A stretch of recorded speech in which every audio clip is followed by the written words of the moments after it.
11월 11일 학교 복도는 학생들로 가득했다. 달콤한 초콜릿 냄새가 진동하고 친구들은 빼빼로를 나누며 장난을 쳤다. 하지만 하윤의 시선은 사물함 한쪽에 놓인 작은 상자에 머물렀다. 검은 포장지에 쌓인 상자, 그 위에는 빨간 리본과 함께 글귀가 적혀 있었다. 오늘 밤 11시 11분 한 입만. 하윤은 처음에는 장난일 거라 생각했지만 글귀에서 묘한 강압과 서늘함이 느껴졌다. 손끝이 떨리며 상자를 들자 호기심과 공포가 동시에 몰려왔다. 결국 하윤은 상자를 열고 한 입을 베어 물었다. 초콜릿이 입안에 녹는 순간 몸 전체가 얼어붙는 느낌이 들었다. 거울 속 자신의 눈동자가 순간적으로 다른 사람의 눈동자로 바뀌는 듯 보였다. 심장이 터질 듯 뛰고 숨이 막히며 하윤은 그대로 의식을 잃었다. 다음 날 학교에는 하윤이 사라졌다는 소문이 퍼졌다. 학생들은 수군거렸지만 아무도 정확히 알지 못했다. 대신 SNS에는 검은 포장지 빼빼로를 들고 있는 학생들의 사진이 올라오기 시작했다.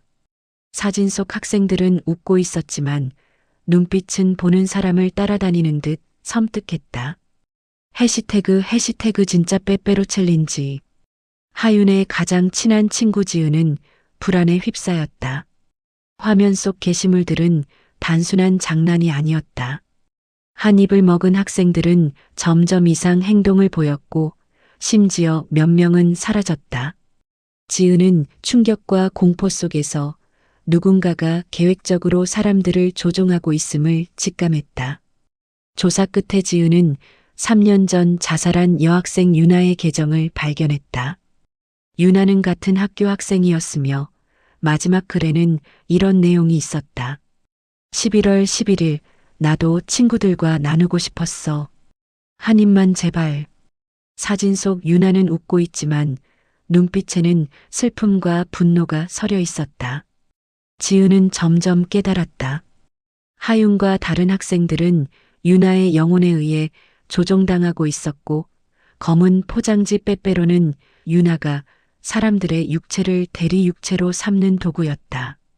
하윤이 깨어났을 때 그녀는 전과 달랐다. 거울 속 얼굴이 순간적으로 유나로 바뀌는 것을 지은은 목격했다. 하윤 아니, 유나?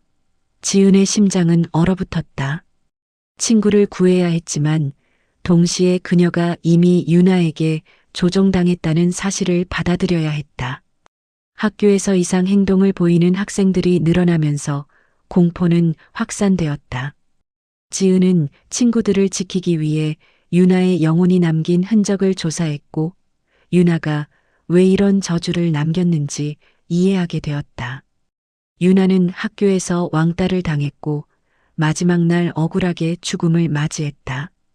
그 슬픔과 분노가 검은 포장지를 통해 반복적으로 사람들을 조종하고 있었다.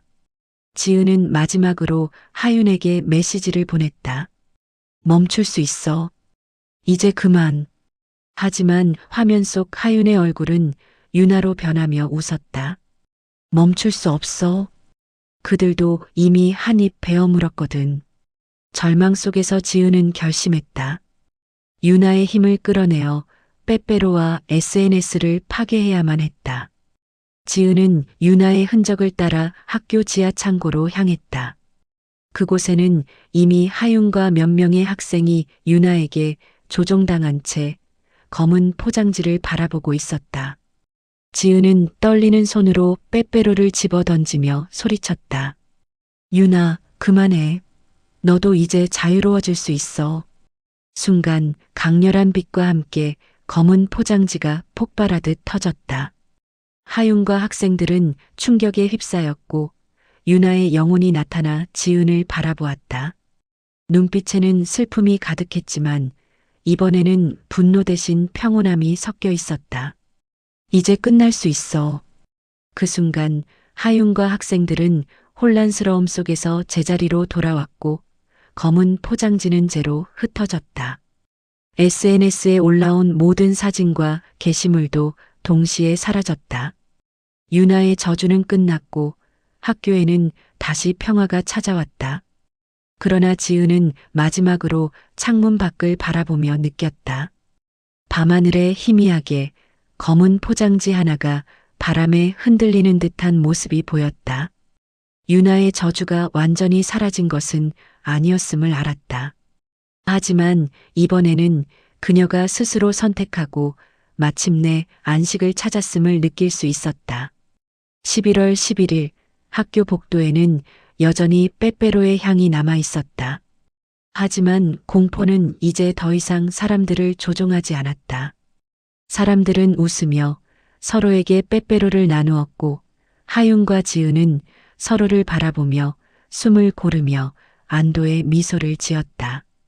이제 진짜 끝났어.